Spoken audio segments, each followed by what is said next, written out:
Well, good morning, Hillsdale family. I'm so excited to be joining you this morning, Christmas morning, for a short little devotional thought. I want to be one of the first ones to wish you the merriest of Christmases. I trust that you and your family have already started to celebrate the birth of Christ. I know some of you probably have already opened some of your gifts. Maybe you've opened your stockings, or you've already torn through all of the packages under the tree. Others are anxiously awaiting being able to do that with your family, to share those gifts that you've been kind of tucking away and storing away, maybe for days or weeks. And I know that our family looks forward to Christmas morning as well, and I'm so glad to be able to join you a little bit for this day. Wanted to talk, as we kind of think about Christmas morning, about some of the gifts that we read about in the Nativity story. You know, we've been talking about those who were present, Mary and the angels and the shepherds. While they weren't there at the birth of Christ, we do read about the Magi who came to visit Jesus as a young child, and the Bible tells us that they brought gifts for him. That the gifts they brought were practical gifts, but they were also meaningful and even symbolic. They really did point to what child is this.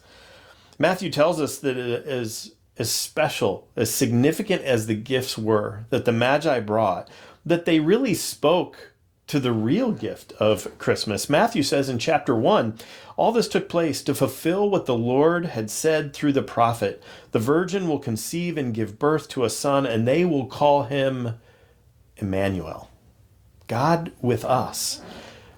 You see, Jesus himself, we know this, but Jesus himself is the ultimate gift. God with us. That's really incredible.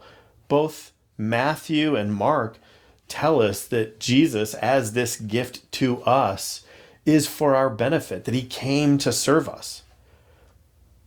Just like the gifts that the Magi gave Jesus were symbolic of a king, of a priest, and a sacrifice.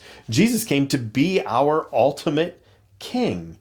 He offers us the full benefits and riches of his eternal kingdom. That's an unbelievable thing to think about, isn't it? The King of the universe, the one who has unlimited resources, is inviting us as sons and daughters into his kingdom, not as strangers that he just acts hospitably toward for a moment, not as family members that he invites in just for a day or two over the holidays and then expects us to go back home, but he invites us as his own children to enjoy what it means to be a prince or a princess in the kingdom, with full access to all that he has and owns. He also is a gift of a priest. He has told us in his word that he intercedes on our behalf. He speaks out for us. When we're accused by the devil, that he speaks on our behalf, that he has made payment for our sin. The Bible tells us that not only are we forgiven, but our sins are cast off and forgotten. It's as if they never happened. And Jesus speaks to that truth on our behalf.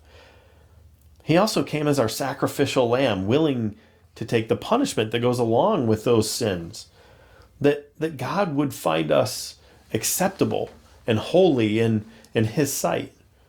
These are incredible gifts that he offers to us. But as incredible as they are, they're still not the main gift. They're almost like stocking stuffers. They're lovely, they're wonderful, they're beautiful, but they actually point us to the ultimate gift, which is a relationship that God extends to us. It's what he desires more than anything. We talked about that a little bit last night at our Christmas Eve service. And on Christmas morning, this is what we celebrate.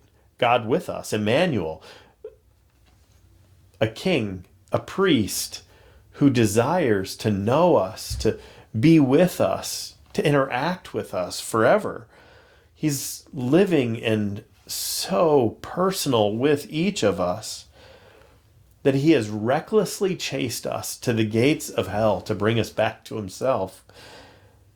He's taken on human form and lived this crazy life, a difficult life for him that eventually he willingly gave up on our behalf so that we could live for eternity with him. So this morning, as we give gifts to one another, think about the Magi and their gifts to Jesus, the symbols that they extended to him: gold for a king, frankincense for a priest, and myrrh for a sacrifice, for someone who would eventually die for us. They gave these important, symbolic, beautiful, valuable gifts to the one who would be our king, who is our priest and has already served as our sacrifice. Because Jesus became those things for us, as we spend time with one another, as we share with one another, as we express our affection and our deep love for one another through the giving of gifts, we're reminded of the ultimate gift, the one through whom all good things flow. And so this morning, into the afternoon, as you spend time with loved ones, I would encourage you to do so with the attitude of Christ, seeking to serve, to pour out generous affection toward one another, that they might experience a little bit of what Christmas is really all about: unfettered love and grace to one another. May the Lord richly bless you and your family today and through the weekend as you celebrate. We're so grateful to be a part of your family's lives and to walk with you as we all pursue Christ together. We have seen him do wonderful things. He's poured out gifts to us all year as a church family, and we know that he'll continue to do so because of who he is. And we look forward to experiencing that with you as we come into 2026. Have a wonderful weekend. We'll look forward to celebrating with you and worshiping with you as soon as you get back from spending the holidays together. We'll see you soon. Have a Merry Christmas.